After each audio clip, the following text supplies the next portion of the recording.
नमस्कार दोस्तों, मैं हिमांशु त्यागी आपका आपके YouTube चैनल फोकस इंस्टीट्यूट में हार्दिक स्वागत करता हूं। और आज की जो क्लास है हमारी ये हिंदी का प्रैक्टिस सेट की क्लास रहेगी और इसमें हम डेली 20 से 25 क्वेश्चन पर चर्चा किया करेंगे। डेली 20 से 25 क्वेश्चन करेंगे, विद एक्सप्लेनेशन करेंगे।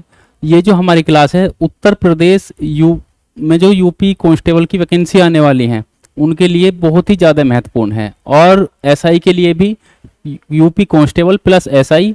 और जो 1.5 साल पहले वैकेंसी आई थी जिसमें हेड ऑपरेटर का फॉर्म भरा हुआ था बच्चों ने, उनके भी एग्जाम की डेट बहुत जल्दी आ जाएगी। यूपी कांस्टेबल या एसआई से पहले ही उनका एग्जाम करा लिया जाएगा, उसके लिए भी बहुत यूजफुल है। और जो यूपी पैट का जो एग्ज़ाम है, जो अक्टूबर के लास्ट में पैट का एग्ज़ाम कराया जाएगा, उसके लिए भी बहुत इंपॉर्टेंट है। तो UP constable, UP SI, UP PAT या यूपी ट्रिपल एससी के और जितने भी एग्जाम हैं उन सभी के लिए बहुत ही इंपॉर्टेंट रहने वाली है ये क्लास। इस क्लास में हम प्रैक्टिस सेट करेंगे किस प्रकार से, हिंदी के टॉपिक वाइज क्वेश्चंस करेंगे। जैसे अभी हम आज की जो क्लास रहेगी हमारी उसमें हम वर्णमाला के क्वेश्चन करेंगे। उसके बाद वर्णमाला की क्लास के बाद हम जो क्वेश्चन करेंगे, पहले वर्णमाला टॉपिक लेंगे और उस पर 4-5 क्लास उसकी करेंगे। उसके बाद फिर कोई और टॉपिक लेंगे, मान लो समास लेंगे या संधि लेंगे, उसके क्वेश्चंस करेंगे। तो टॉपिक वाइज क्वेश्चंस की प्रैक्टिस करेंगे। तो इस प्रकार से आज शुरू करते हैं अपना पहला प्रैक्टिस सेट। पहला क्वेश्चन है, निम्नलिखित में से अल्पप्राण शब्द कौन सा है। तो अल्पप्राण शब्द पूछ रहा है कि अल्पप्राण शब्द बताना है कौन सा है। तो अल्पप्राण शब्द 4 विकल्प दिए गए हैं, हासु ए, हासु और दीर्घ ए, थ, भ, छ, झ या ध और थ।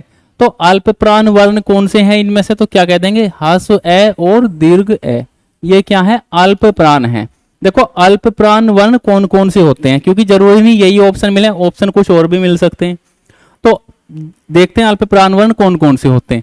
जो हिंदी वर्णमाला की बात करें तो हिंदी वर्णमाला में जो स्पर्श व्यंजन है, हिंदी वर्णमाला में जो स्पर्श व्यंजन है, आप सभी जानते हैं हिंदी वर्णमाला के अंदर स्पर्श व्यंजन कितने होते हैं, 25 होते हैं।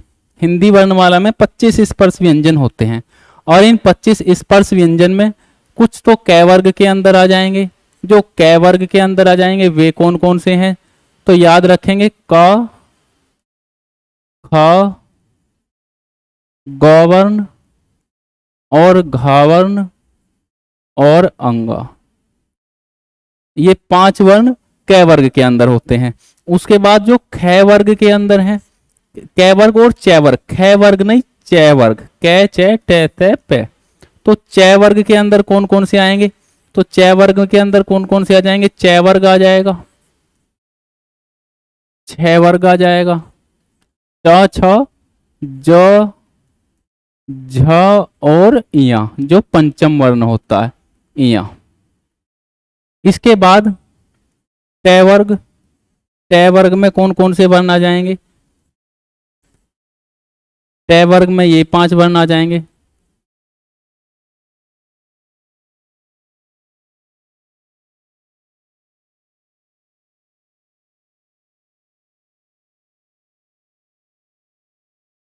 और यहां आ जाएगा अण्य।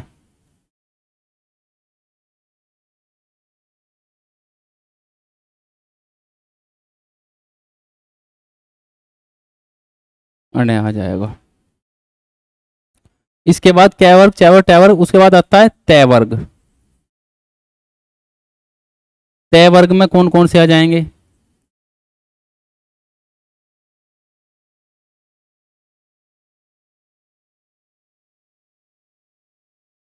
और नय वर्ग। उसके बाद लास्ट है प वर्ग। प वर्ग में कौन कौन से आ जाएंगे, प वर्ग में भी 5 वर्ण आ जाएंगे।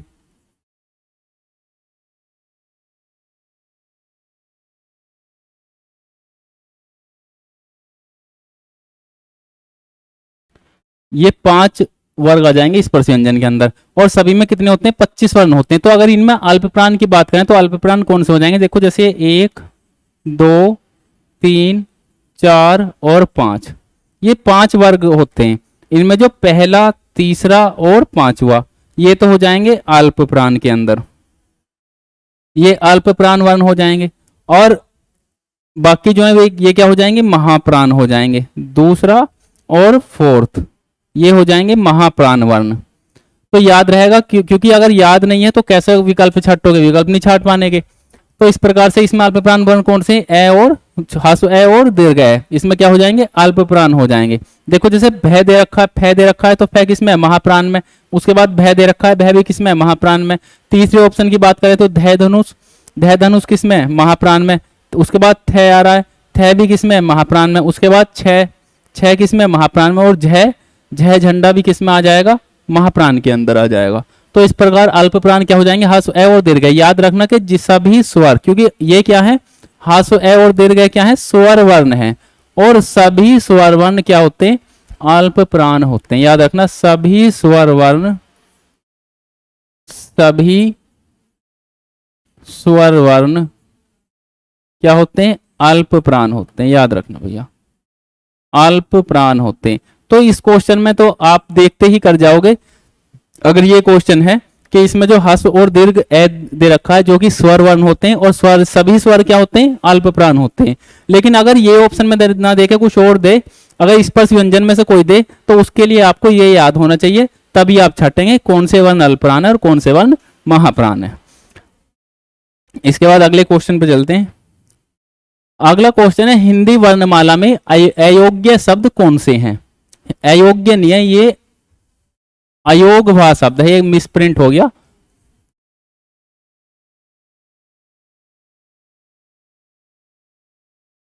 अयोगवा, हिंदी वर्णमाला में अयोगवा वर्ण कौन से हैं। तो अयोगवा वर्ण कौन से हैं इन चार विकल्प में, तो क्या कह देंगे, अयोगवा वर्ण ऑप्शन नंबर बी सही हो जाएगा। अनुस्वार और विसर्ग, ये क्या हो जाएगा, ये तो हो जाएगा अनुस्वार, अनुस्वार, और ये क्या हो जाएगा, ये विसर्ग।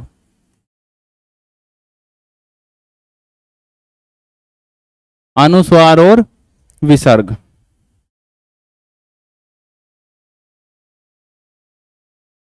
ये क्या हो जाएंगे, अयोगवा वर्ण हो जाएंगे। जो बच्चे टेट वाले हैं, जो टेट वाले बच्चे वीडियो देख रहे हैं, तो उनके लिए अगर क्वेश्चन पूछ लेगा, क्योंकि जो बच्चे टेट में सेकंड लैंग्वेज संस्कृत लेते हैं, तो क्वेश्चन पूछ लेता है कि संस्कृत में अयोगवा वर्णों की संख्या बताओ।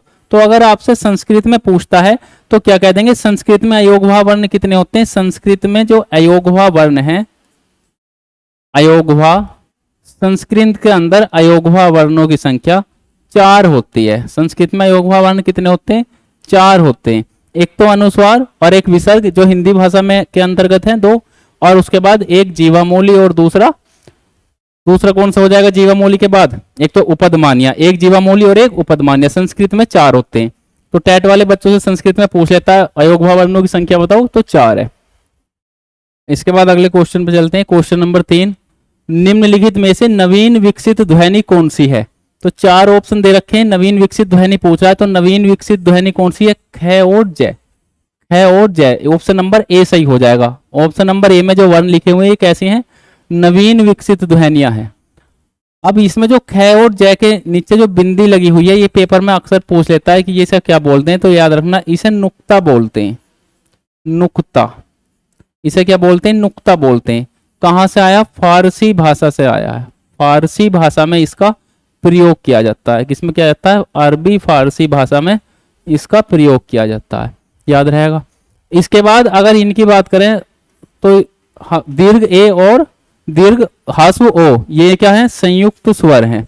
याद रखना ये दोनों वर्ण कैसे हैं, संयुक्त स्वर हैं, संयुक्त स्वर हैं, संयुक्त स्वर वर्ण है। संयुक्त स्वर्ण की अगर संख्या पूछ ले तो कह देना कितनी होती है, 4 होती है। कितनी होती है, 4 होती है। जो ये वाला ए है, अगर इसमें पूछता है कि जो दीर्घ ए और ह्रस्व ओ है, इस दीर्घ ए का मेल किस किस के वर्णों के मेल से होता है, या किसका निर्माण किस किस वर्ण के मेल से होता है, तो क्या कहेंगे, ह्रस्व ए प्लस ह्रस्व ए के मेल से होता है। अगर ओ की बात करें, ओ का पूछ ले तो क्या कह देंगे, ओ का मेल किस किस वर्ण के मिलने से होएगा, तो ह्रस्व ए प्लस ह्रस्व उ, ह्रस्व ए प्लस ह्रस्व उ के मिलने से होएगा।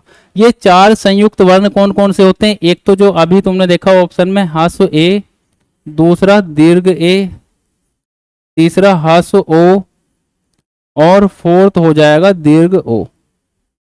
ये 4 संयुक्त स्वर वर्ण होते हैं। पूछ लेता है कई बार, 4 विकल्प देगा जिसमें 3 अन्य वर्ण होंगे और एक इनमें से दे देगा, तो संयुक्त स्वर पूछता है तो कितने हो जाएंगे संयुक्त स्वर, ये 4 हो जाएंगे। इसके बाद ह्रस्व उ और दीर्घ उ की बात करें तो ये क्या है, स्वर वर्ण है जिनमें ये क्या है एक मात्रिक। ये कैसा हो जाएगा, मात्रा के आधार पे एक मात्रिक हो जाएगा। मात्रा के आधार पे ये कैसा वर्ण हो जाएगा, एक मात्रिक। क्वेश्चन पूछ लेता है कि एक मात्रिक वर्ण बताओ निम्नलिखित में से, और ह्रस्व दे देगा 3 वर्ण कोई और दे देगा, और ये कैसा है 2 मात्रिक या द्विमात्रिक, जिनके उच्चारण में 2 मात्रा का समय लगता है, ये क्या हो जाएगा द्विमात्रिक हो जाएगा। अगर स की बात करें तो ये कैसे हैं, ये ऊष्म व्यंजन कहलाते हैं। ये क्या कहलाते हैं, ऊष्म व्यंजन कहलाते हैं, ऊष्म व्यंजन कहलाते हैं। स ऊष्म व्यंजन कहलाते हैं। ऊष्म व्यंजन कितने होते हैं अगर संख्या में पूछे तो कितने क्या हो गए, 4 होते हैं। ऊष्म व्यंजन की संख्या 4 होती है। कौन कौन से होते हैं 4, एक तो ये वाला से जो ऑप्शन में आपके सामने है, दूसरा मूर्धन्य से, ये तालव्य से, ये मूर्धन्य से, और उसके बाद दंत्य से, और इसके बाद क्या हो जाएगा है वर्ण हो जाएगा। ये क्या कहलाता है तालव्य से। उच्चारण स्थान के आधार पर अगर पूछे तो क्या कह देंगे तालव्य। और ये कौन सा वर्ण है, मूर्धा, मूर्धा वर्ण है या मूर्धन्य, और इसे क्या कहेंगे दंत्य। ये कैसा है दंत्य वर्ण है, ये क्या हो जाएगा दंत्य वर्ण हो जाएगा। 4 ऊष्म व्यंजन होते हैं। अगले क्वेश्चन पे चलते हैं भाई। क्वेश्चन नंबर 4 है। क्वेश्चन नंबर 4 में क्या लिखा है, निम्नलिखित में से इकारांत शब्द कौन सा है। इकारांत शब्द बताना है।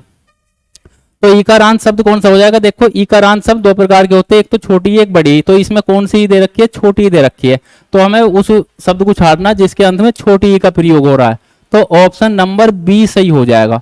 ऑप्शन नंबर बी में जो इकारांत शब्द है छोटी ई के साथ है। इसमें अगर पूछता है तो इसमें के अंत में क्या प्रयोग हो रहा है, ओ का प्रयोग हो रहा है। इसके अंत में क्या प्रयोग हो रहा है, अपराधिनी, इसमें भी ई का प्रयोग है लेकिन इसमें दीर्घ ई का प्रयोग हो रहा है। और इसमें किसका प्रयोग हो रहा है, ए का प्रयोग हो रहा है। संभावनाएं बहुवचन शब्द के रूप में, संभावना संभावनाएं बहुवचन के रूप में। तो इसमें क्या आंसर सही हो जाएगा, बी ऑप्शन सही हो जाएगा। इकारांत यानी कौन सा शब्द ऐसा है जिसके अंत में ह्रस्व ई का प्रयोग है, क्योंकि इसमें ह्रस्व ई दी हुई है और ह्रस्व ई का प्रयोग ऑप्शन नंबर बी में यानी ध्वनि में है। इसके बाद अगला क्वेश्चन है कै ख जय फ ध्वनि किसकी है। इसके यहाँ नीचे नुक्ता लगा हुआ है भाई, इसमें ये मिसप्रिंट है, इसमें यहाँ नीचे नुक्ता लगा हुआ है। तो ये ध्वनि पूछ रहा है किसकी है। अभी हमने तो पिछले क्वेश्चन में पढ़ा था कि नुक्ता का प्रयोग अरबी और फारसी भाषा के अंदर किया जाता है। तो ये कैसी है, अरबी और फारसी भाषा है। कैसी भाषा है, अरबी और फारसी भाषा है। नुक्ता का प्रयोग अरबी और फारसी भाषा में किया जाता है। इसके बाद अगले क्वेश्चन पे चलते हैं। हिंदी वर्णमाला में शब्द कितने प्रकार के होते हैं। बहुत बढ़िया क्वेश्चन है। हिंदी वर्णमाला में शब्द, शब्द नहीं है ये वर्ण है। यहाँ हिंदी वर्णमाला में वर्ण कितने प्रकार के होते हैं। तो ऑप्शन दे रखे हैं, क्या 5 प्रकार के होते हैं या 4 प्रकार के या 2 प्रकार के या 3 प्रकार के। तो कौन सा ऑप्शन सही हो जाएगा, सी ऑप्शन ठीक हो जाएगा। हिंदी वर्णमाला में वर्ण कितने प्रकार के होते हैं, 2 प्रकार के होते हैं। देखो हिंदी वर्णमाला की अगर बात करें तो हिंदी वर्णमाला में जो वर्ण है कितने होते हैं, 2 प्रकार के होते हैं। एक तो स्वर वर्ण होते हैं और एक व्यंजन वर्ण होते हैं। नंबर 2 है व्यंजन वर्ण। नंबर 2 कौन से हैं, व्यंजन वर्ण है। एक तो स्वर वर्ण एक व्यंजन वर्ण। स्वर वर्ण कौन से होते हैं, जो स्वतंत्र ध्वनियां होती हैं, जो स्वतंत्र ध्वनि होती हैं, जो स्वतंत्र ध्वनि होती हैं। और व्यंजन वर्ण जो अन्य वर्णों की सहायता से बोली जाती हैं, जो अन्य वर्णों की सहायता से उच्चारित होती हैं, यानी जिनका उच्चारण अन्य वर्णों की सहायता से किया जाता है। और ये कौन सी है, जो जिनका उच्चारण स्वतंत्र रूप से किया जाता है। स्वर वर्ण कौन कौन से हो जाएंगे, तो स्वर वर्ण कौन कौन से हैं, एक तो ह्रस्व ए, दीर्घ ए यानी छोटा ए या बड़ा ए कह सकते हैं, छोटा ए बड़ा ए, छोटी ई और बड़ी ई, छोटा ऊ और बड़ा ऊ, इसके बाद ऋषि, और इसके बाद छोटा ए, बड़ा ए, छोटा ओ, बड़ा ओ। कितने हो गए? 1 2 3 4 5 6 7 8 9 10 11। 1 2 3 4 5 6 7 8 9 10 11। टोटल कितने स्वर हो जाएंगे? 11 स्वर हो जाते हैं। इसके बाद दो अयोगवा होते हैं, अनुस्वार और विसर्ग, जो हमने पिछले क्वेश्चन में पढ़ा था। अयोगवा, दो अयोगवा वर्ण होते हैं, याद रखना। हिंदी के अंदर दो होते हैं, पिछले क्वेश्चन में हमने पढ़ा था। अगर व्यंजन वर्णों की बात करें तो व्यंजन वर्ण कुल कितने होते हैं? 39 होते हैं। और मूल कितने होते हैं? कह देना 33 होते हैं। मूल व्यंजन 33 और कुल व्यंजन 39। तो इतनी जानकारी तुम्हें इस प्रश्न से याद रखनी है। अगले क्वेश्चन पे चलते हैं, क्वेश्चन नंबर 7। इस क्वेश्चन में क्या कह रहा है कि स्वरों को अन्य किस नाम से जाना जाता है। ये क्वेश्चन भी अक्सर पूछे जाते हैं, कई बार पेपरों में पूछा गया ये क्वेश्चन के स्वरों को अन्य किस नाम से जानते हैं। एक तो स्वरों वर्ण को स्वर के नाम से जानते हैं, और दूसरा किस नाम से जानते हैं? तो कह देना अच के नाम से जानते हैं। अच संस्कृत का शब्द है, संस्कृत में प्रयोग होता है। संस्कृत में जो स्वर वर्ण है इन्हें अच के नाम से जानते हैं। संस्कृत में जो स्वर वर्ण है इन्हीं को क्या कहते हैं? अच वर्ण कहते हैं। इसके बाद जो हल वर्ण है ये कौन से होते हैं? जो हिंदी में व्यंजन वर्ण होते हैं। जो व्यंजन वर्ण होते हैं उन्हें हल वर्ण के नाम से जानते हैं। जैसे व्यंजन संधि है, व्यंजन संधि को हल संधि भी कह देते हैं, या स्वर संधि है, स्वर संधि को अच संधि भी कह देते हैं। स्वरों के मेल से होती है, और व्यंजन के मेल से होती है व्यंजन संधि होती है। इसके बाद और क्या बात याद रखेंगे? जो अच वर्ण है यानी कि जो स्वर वर्ण है ये कैसे होते हैं? ये एक मात्रिक होते हैं। ये कैसे होते हैं? एक मात्रिक होते हैं, यानी इनके उच्चारण में एक मात्रा का समय लगता है। और जो हल वर्ण होते हैं ये कैसे होते हैं? ये द्विमात्रिक होते हैं। ये द्विमात्रिक होते हैं, यानी इनके उच्चारण में 2 मात्रा का समय लगता है।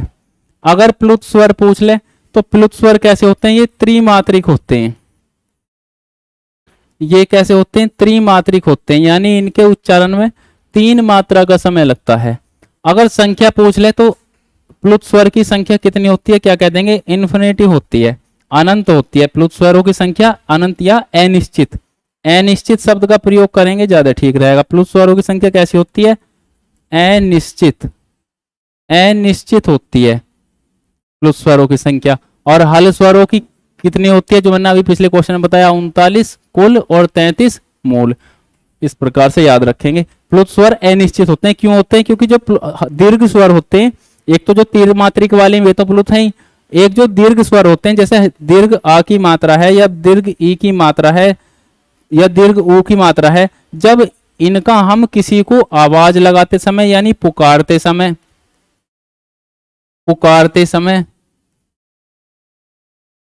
या रोते समय या हंसते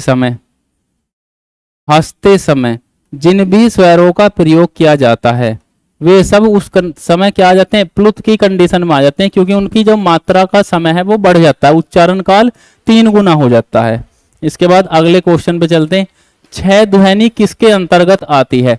जो हिंदी में 6 ध्वनि है ये किसके अंतर्गत आती है? ये क्वेश्चन में पूछ रहा है। क्या मूल स्वर है, या घोष वर्ण है, या संयुक्त वर्ण है, या तालव्य वर्ण है? तो क्या कहेंगे? 6 ध्वनि कैसी है? संयुक्त वर्ण है। संयुक्त वर्ण है। हालांकि संयुक्त व्यंजन का प्रयोग करें तो ज्यादा ठीक रहेगा। संयुक्त व्यंजन वर्ण है। कैसा है? संयुक्त व्यंजन वर्ण है, क्योंकि ये 2 वर्णों के मेल से बनता है। अब अगर क्वेश्चन पूछे कि संयुक्त व्यंजन की संख्या कितनी होती है?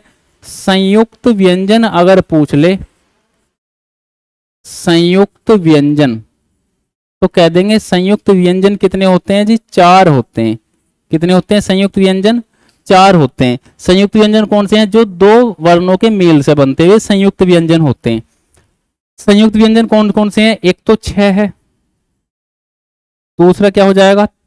त्रय, जो तय में रह लगाते हैं। ये परंपरा बनी हुई है, लेकिन सही वर्तनी ये होती है त्रय की। इसके बाद क्या हो जाएगा? श्रेय हो जाएगा, श्री वाला। और इसके बाद क्या हो जाएगा? ज्ञ ज्ञानी, ये हो जाएगा। ये कितने होते हैं? 4 संयुक्त व्यंजन होते हैं, याद रखना। संयुक्त स्वर कितने होते हैं? वे भी 4 होते हैं, जो अभी पिछले क्वेश्चन में हमने जिनकी चर्चा करी थी। संयुक्त स्वर भी 4 होते हैं और संयुक्त व्यंजन भी कितने?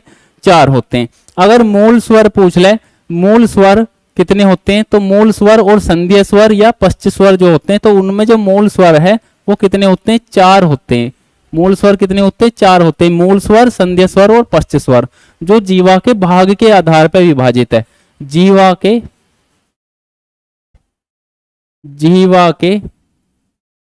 भाग के आधार पर, भाग के आधार पर, जीवा के भाग के आधार पर ये विभाजित हैं। कितने भागों में होते हैं? 3 भागों में होते हैं। एक तो मूल स्वर, दो मध्य स्वर या पश्च स्वर या संध्या स्वर के नाम से भी जानते हैं, संध्या स्वर, याद रहेगा। इसके बाद घोष वर्ण कौन से होते हैं? घोष वर्ण कौन से हो जाएंगे? जो सघोष और अघोष में विभाजित होते हैं तारत्व के आधार पर। तारत्व के आधार पर वर्ण 2 भागों में विभाजित है, एक तो घोष और एक अघोष। एक तो घोष और एक अघोष। जो पहले क्वेश्चन में मैंने तुम्हें स्पर्श व्यंजन बताए थे 25, उनमें जो 5 वर्गों में विभाजित हैं, 1, 2, 3, 4 और 5, कै वर्ग, चै वर्ग, टै वर्ग, तै वर्ग और पै वर्ग के टोटल 25 वर्ण हैं। तो उनमें जो पहला और दूसरा है ये कौन से हो जाएंगे? ये तो हो जाएंगे अघोष। और बाकी जो दूसरा, फोर्थ और तीसरा, चौथा और 5वां है, ये क्या हो जाएंगे? घोष वर्ण। यानी तीसरे, चौथे और 5वें कॉलम में जितने भी वर्ण है, टोटल 15 वर्ण होते हैं, ये क्या हो जाएंगे? घोष वर्ण हो जाएंगे। और पहले और दूसरे में जो टोटल 10 वर्ण होते हैं, ये क्या हो जाएंगे? अघोष वर्ण हो जाएंगे। जैसे अल्पप्राण महाप्राण की बात करें तो अल्पप्राण महाप्राण कौन से मारे थे? 1, 3, 5 में तो अल्प प्राण आ रहे थे, अल्प प्राण। और बाकी जो 2 और 4 है उसमें क्या आ रहे थे? महाप्राण, उसमें आ रहे थे महाप्राण। तो याद रखेंगे भैया, अल्पप्राण, महाप्राण, अघोष, सघोष से बहुत क्वेश्चन पूछता है। इसके बाद है निम्नलिखित में से कौन सा शब्द उच्चारण की दृष्टि से दंतीय नहीं है? दंतीय वर्ण पूछ रहा है, शब्द वर्ण आएगा इसके स्थान पे। निम्नलिखित में से कौन सा वर्ण उच्चारण की दृष्टि से दंतीय नहीं है? क्योंकि उच्चारण की दृष्टि से वर्ण अलग अलग भागों में विभाजित हैं।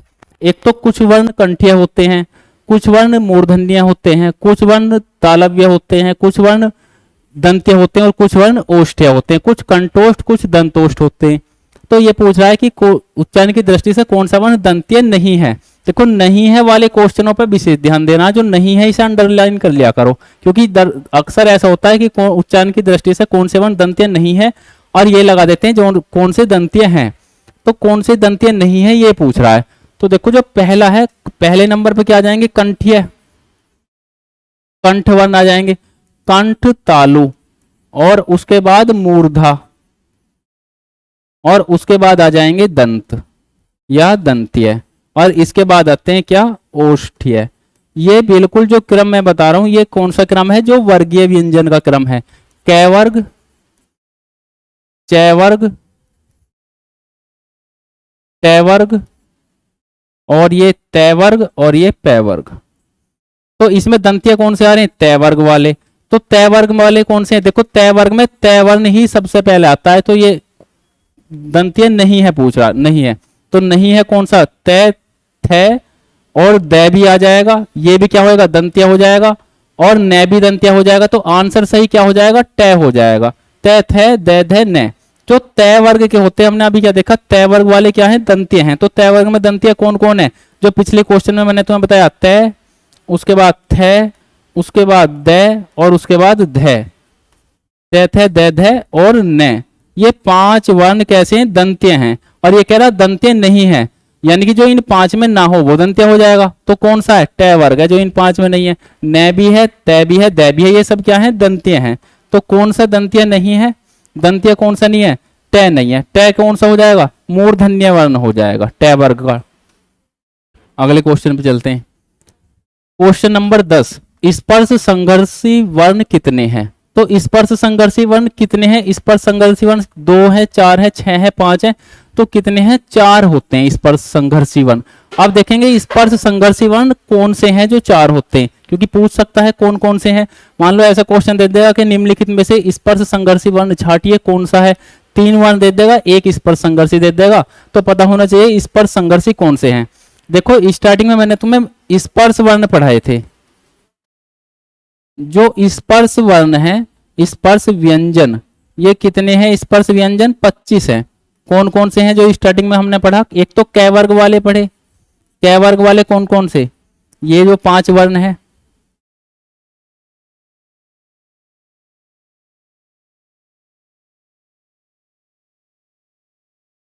उसके बाद चै वर्ग वाले,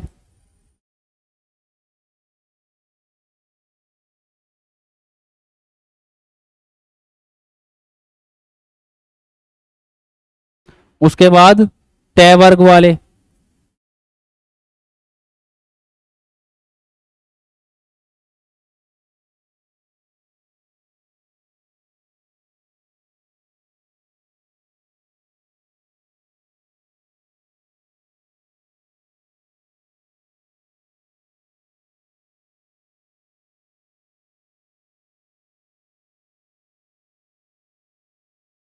उसके बाद तय वर्ग वाले 5 वर्ण,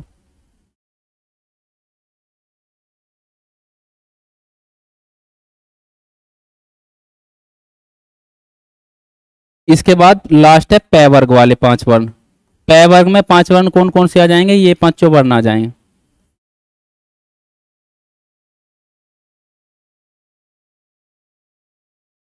अब इनमें ये पांचों के 25 के 25 वर्ण कैसे हैं, स्पर्श वर्ण होते हैं।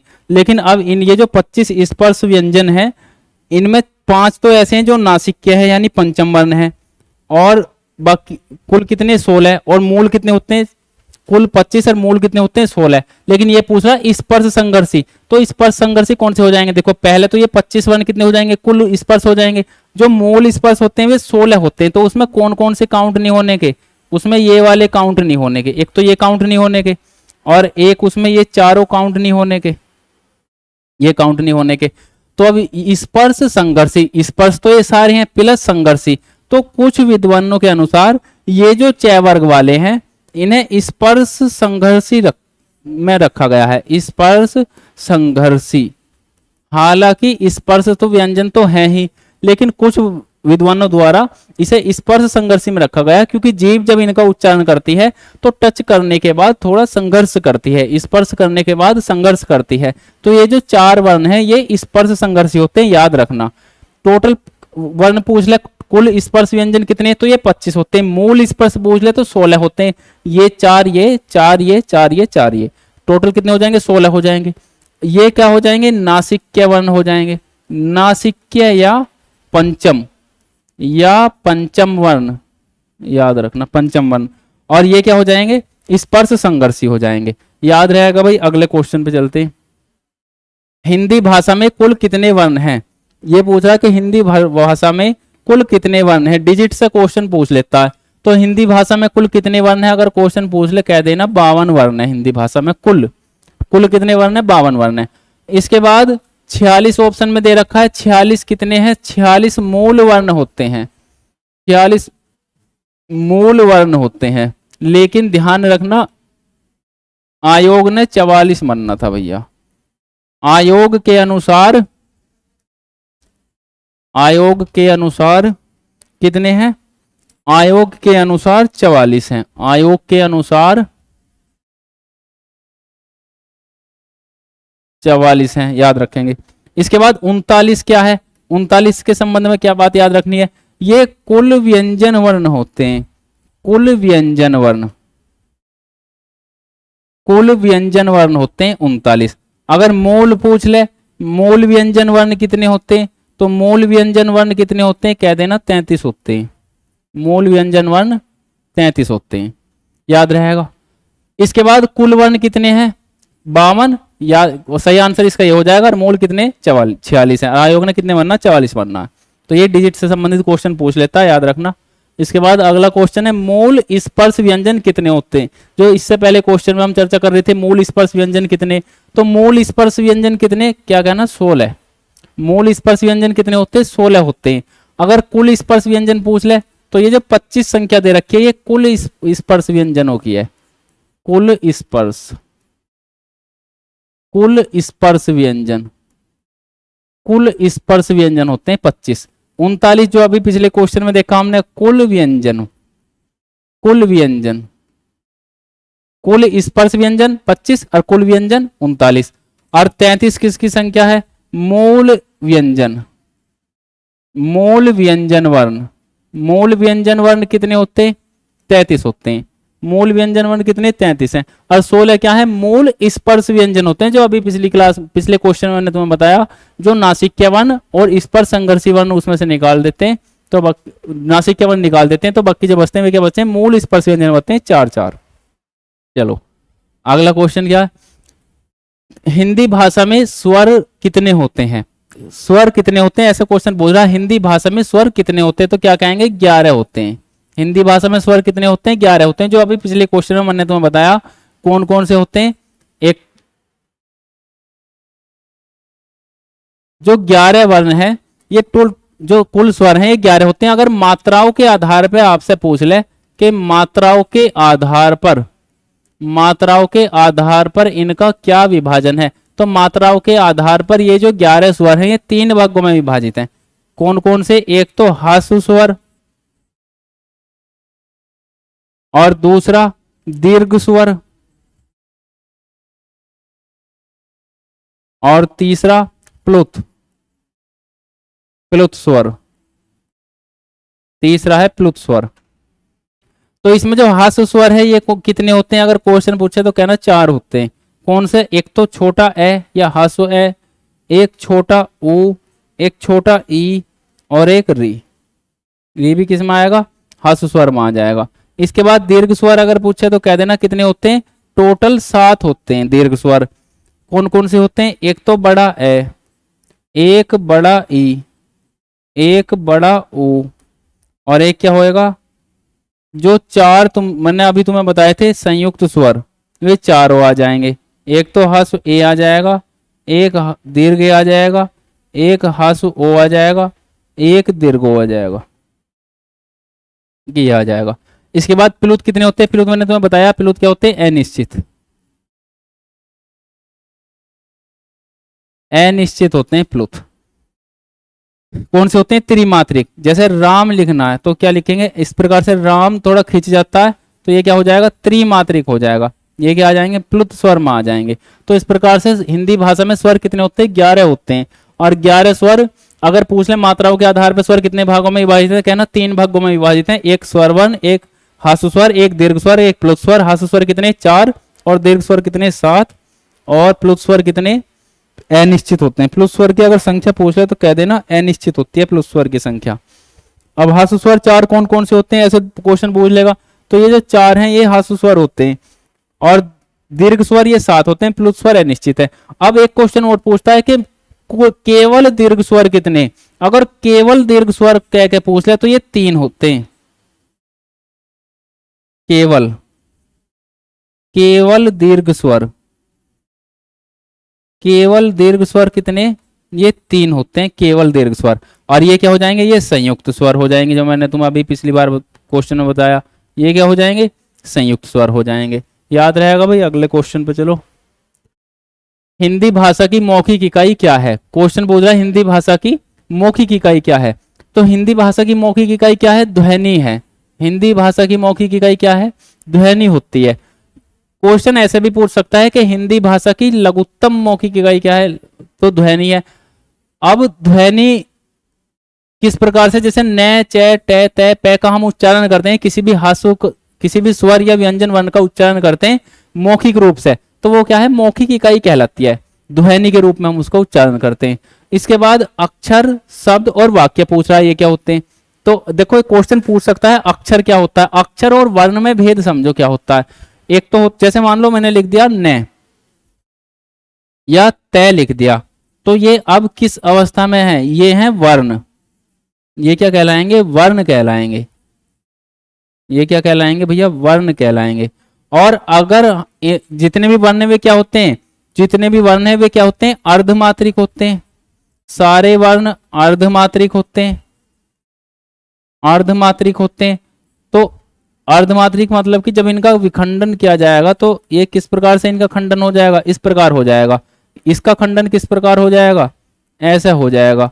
तो ये वाले क्या कहलाएंगे, ये अक्षर कहलाएंगे, यानी कि वो इकाई जिसका खंडन ना हो सके वो इकाई अक्षर कहलाएगी, और ये वाली इकाई जो ह्रस्व स्वर या अर्धमात्रिक के रूप में होती है वो वर्ण कहलाएगी। अक्षर समझिए क्या होते हैं। इसके बाद शब्द क्या होते हैं, तो शब्दों के लिए क्या कह देंगे, वर्णों का व्यवस्थित प्रयोग, वर्णों के व्यवस्थित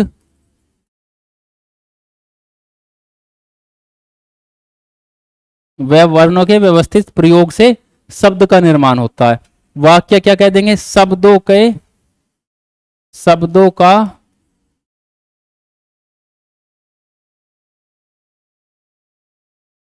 व्यवस्थित प्रयोग, शब्दों का व्यवस्थित प्रयोग क्या कहलाता है, वाक्य का निर्माण करता है। इसके बाद अगले क्वेश्चन पे चलते हैं भैया।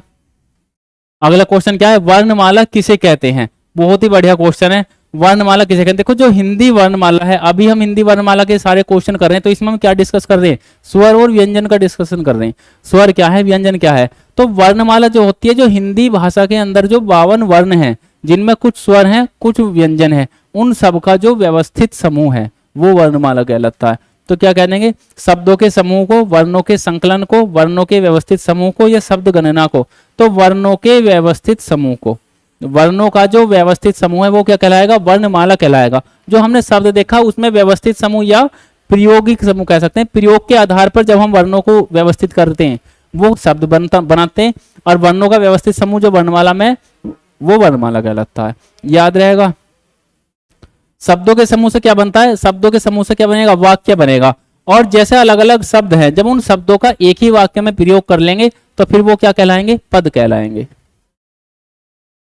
अगला क्वेश्चन है, निम्नलिखित में से मूर्धन्य व्यंजन कौन से हैं।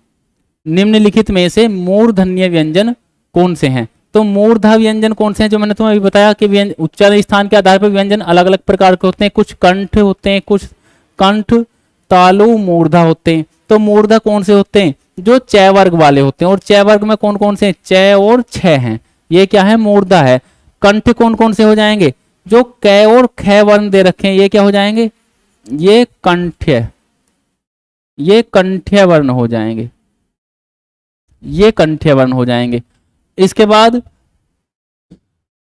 टैठे वाले कौन से हो जाएंगे, ये कंठ कचट तप में क्या हो जाएंगे, जैसे मैंने तुम्हें अभी थोड़ी देर पहले बताया था, क वर्ग, च वर्ग, ट वर्ग, त वर्ग, प वर्ग।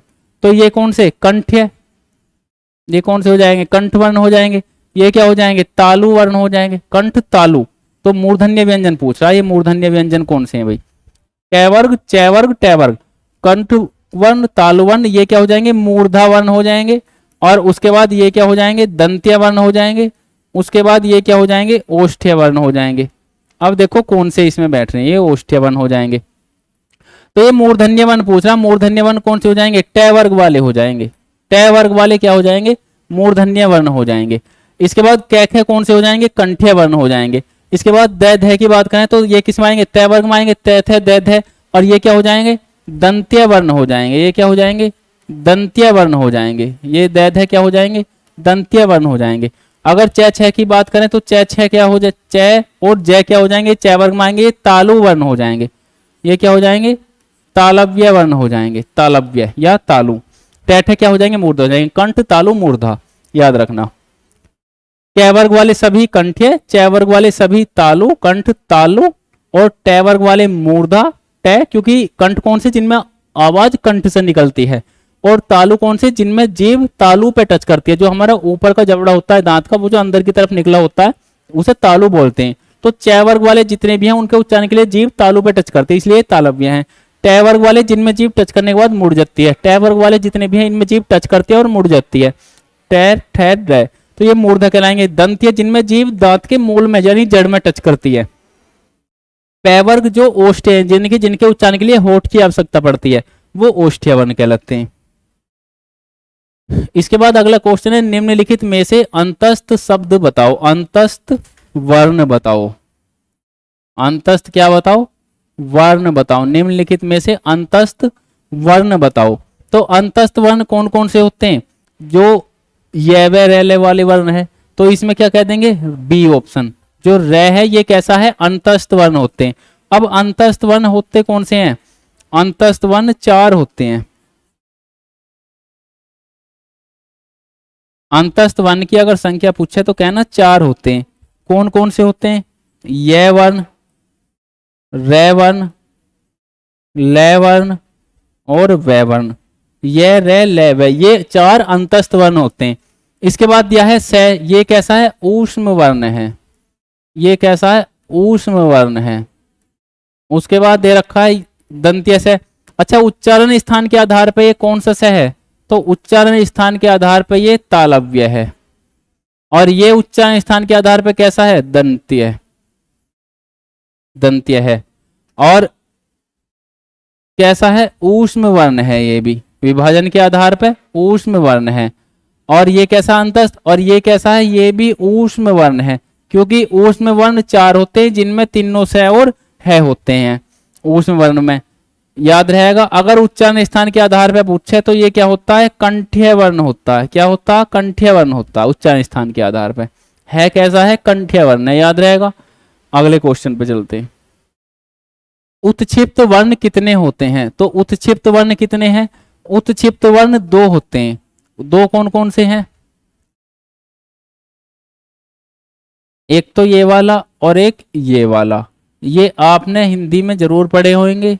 ये उत्क्षिप्त वर्ण होते हैं, 2 होते हैं संख्या में। जो उत्क्षिप्त वर्ण होते हैं इन्हीं को और भी नाम से जानते हैं। क्या नाम से जानते हैं, इन्हें द्विगुणित नाम वर्ण भी कहते हैं। द्विगुणित, द्विगुणित वर्ण कहते हैं। इन्हें एक और भी नाम से जानते हैं, इन्हें तड़ित, तड़ित वर्ण भी कहते हैं, या ताड़न जात भी कहते हैं। याद रहेगा, तो इस प्रकार से इन्हें अलग अलग नामों से जानते हैं। अगले क्वेश्चन पे चलते हैं भाई। अगला क्वेश्चन है हमारा क्वेश्चन नंबर 19। इसमें क्या कह रहा है, ऊष्मा शब्द कितने होते हैं। ऊष्मा नहीं, ये ऊष्म है, आ की मात्रा इसमें गलत लगी हुई है, ये ऊष्म वर्ण होते हैं। ऊष्म शब्द, ऊष्म वर्ण, ऊष्म वर्ण कितने होते हैं, ऊष्म वर्ण कितने होते हैं। अभी बताया मैंने तुम्हें पिछले क्वेश्चन में कि ऊष्म वर्ण कितने होते हैं, 4 होते हैं। ऊष्म वर्ण कितने होते हैं, 4 होते हैं। कौन कौन से हैं जी ऊष्म वर्ण, बताओ जरा, ऊष्म वर्ण कौन कौन से हैं। तो ऊष्म वर्ण कौन कौन से हैं, 4। ऊष्म वर्ण में एक तो से आ जाएगा, तालव्य एक आ जाएगा, मूर्धन्य से, और एक आ जाएगा दंत्य से, और एक क्या आ जाएगा,